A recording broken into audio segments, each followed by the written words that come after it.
உடல் பருமன்னால நமக்கு இருதயத்துக்கு தொந்தரவு வருமா? முக்கியமா நீங்க என்ன தெரிஞ்சுக்கணும்னா, உடல் பருமன் அதிகமாகும் பொழுது, அந்த உடலினுடைய பருமனுக்கு ஏற்ற அளவுக்கு உடல் பருமன் காரணமாக நுரையீரலினுடைய இயக்கங்கள், நுரையீரல் நன்றாக விரிந்து சுருங்குவதற்கு கொஞ்சம் சிக்கல்கள் வரும். டாக்டர் புவனேஸ்வரன், இயக்குனர், பிஎஸ்டி சிறப்பு மருத்துவமனை. என்னுடைய அன்பான வணக்கம். உடல் பருமன் அப்படின்னா பொதுவா எல்லாரும் நம்ம கேலி கூட பண்ணுவாங்க. ஆனா அந்த உடல் பருமனுக்கும் இருதயத்திற்கும் ஏதாவது சம்பந்தம் இருக்கா?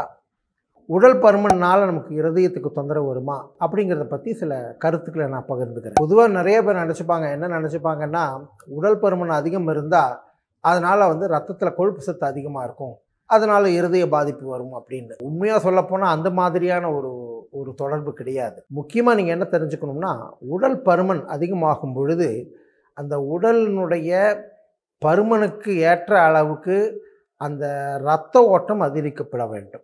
அந்த இரத்தம் நமக்கு நிறைய தேவைப்படுது. முக்கியமாக அது ஒரு பாதிப்பு.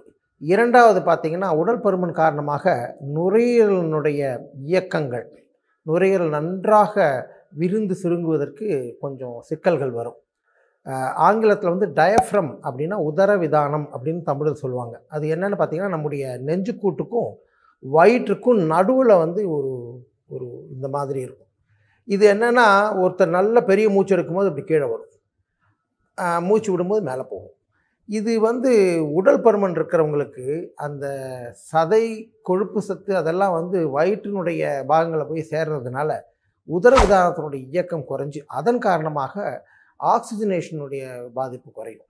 இந்த மாதிரி உடல் பருமன் காரணமாக பார்த்தீங்கன்னா, ஒருவருக்கு இதய நோய் அப்படின்னு பார்த்தீங்கன்னா, உடல் பருமன் இருக்கிறதுனால சர்க்கரை நோய், உடல் பருமன் இருக்கிறதுனால ஒரு இரத்த கொதிப்பு, உடல் பருமன் இருக்கிறதுனால அவருடைய இருதயத்திற்கு ஒரு வேலைப்பளு, இதன் காரணமாகத்தான் பொதுவாக ஒருவருக்கு இந்த உடல் பருமனால் இருதய நோய் வருது அப்படின்னு தெரிஞ்சுக்கணும். அப்படி அதனால் எதனால் இதுக்கு சொல்ல வரேன் அப்படின்னா, உடல் பருமன் அப்படின்னா கொலஸ்ட்ரால், கொழுப்பு சத்து அதிகமாகும் இரத்தத்தில், அதன் காரணமாக பிரச்சனை வரும் அப்படின்னு நம்ம நினைக்க வேண்டிய அவசியம் கிடையாது. அப்போது இந்த உடல் பருமன் நம்ம எப்படி அதை நம்ம அதை சரியாக நம்ம நிர்வகிக்கணும், அதை எப்படி நம்ம மேனேஜ் பண்ணுறோம் அல்லது எப்படி நம்ம கவனிக்கணும் அப்படின்னு பார்த்தீங்கன்னா, உடல் பருமனுக்கு எல்லாத்துக்கும் ஒரு மூல காரணம் இருக்கும். அந்த மூல காரணம் எதனால்?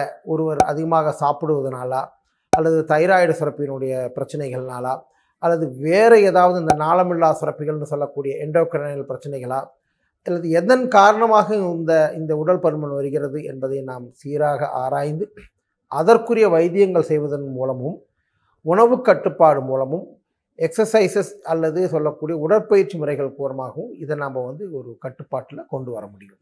அதனால் உடல் பருமன் அப்படின்னா அதனால் இருதய பாதிப்பு வரலாம் என்பதை நாம் கண்டிப்பாக அறிந்து கொண்டு அதற்கு ஏற்ற மாதிரி செயல்பட வேண்டும்.